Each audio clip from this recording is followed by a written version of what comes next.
কথায় বলে শিক্ষার শেষ নেই। পঠন পাঠন ছাড়াও শিল্পী যে হওয়া যায় তার জলজ্যান্ত উদাহরণ পাওয়া গেল নদিয়ার এক যুবকের মধ্যে।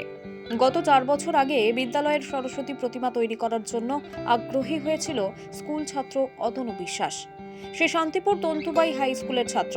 তার ইচ্ছের কথা জানিয়েছিল প্রধান শিক্ষককে। এরপর প্রধান শিক্ষকের অনুমতি মেলায় শুরু করে সরস্বতী প্রতিমা তৈরির কাজ। প্রথম বছরই প্রতিমা তৈরি করে তাক লাগিয়ে দিয়েছিল বিদ্যালয়ের শিক্ষক এবং শিক্ষিকাদের। তারপর 4 বছর ধরে সরস্বতী প্রতিমা তৈরি করছে অতনু। 2023-এ উচ্চ মাধ্যমিক পরীক্ষায় উত্তীর্ণ হয়ে সে এখন শান্তিপুর কলেজের প্রথম বর্ষের ছাত্র। কিন্তু বিদ্যালয়ের প্রতি ভালোবাসা এতটুকুও কমেনি তার। এবছরও বিদ্যালয়ে তৈরি করছে সরস্বতী প্রতিমা। তবে অতনুর সাথে হাতে হাত লাগিয়েছে অন্যান্য ছাত্ররাও।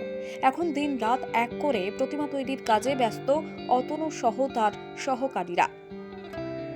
অতনু জানিয়েছেন তার এই অদম্য ইচ্ছে শক্তির একটাই কারণ, কৃষ্ণনগরের মৃৎশিল্পীদের প্রাধান্য দেওয়া হয়।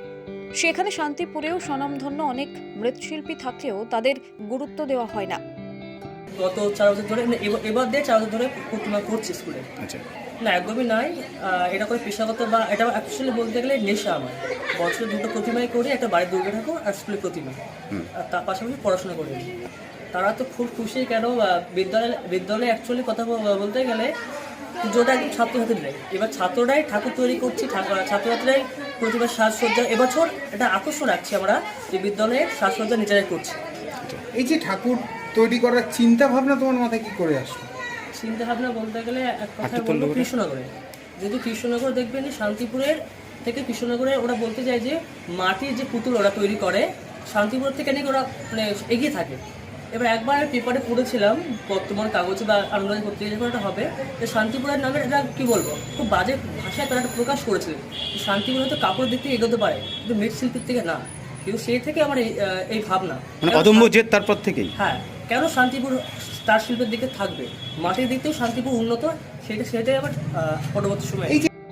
অতনু দেখিয়ে দিতে চায় মৃৎশিল্পের সাথে যুক্ত না হয়েও ইচ্ছে শক্তি থাকলে সবই সম্ভব। যদিও অতনুর এই আত্মবিশ্বাসকে কর্নিশ জানিয়েছে বিদ্যালয়ের প্রধান শিক্ষক অনুপ সাহা। তিনি বলেন, ও বরাবরই শিল্পপ্রেমী। পড়াশোনাতে খুব একটা ভালো না হলেও ওর মধ্যে অদ্ভুত পাগলপনা আছে। সবথেকে বড় কথা, অতনু বরাবরই খুবই বাধ্য ছেলে। ছাত্রছাত্রীরা তো আমাদের ছেলে মেয়ের মতো, আর নিজের ঘরের ছেলে তৈরি করছে মানে সেটা অসাধারণ ব্যাপার। আর ও যখন তৈরি করছে আমার স্কুলের ছেলেমেয়েরা ভিড় করে দেখছে, তারাও সেখান থেকে কিছুটা অনুপ্রেরণা পাচ্ছে। আশা করি যে আমরা আগামী দিনে এটাকে পেশা হিসেবেও নিতে পারি। পড়াশোনা করলেই যে চাকরি করতে হবে এরকম তো কোনো মানে নেই।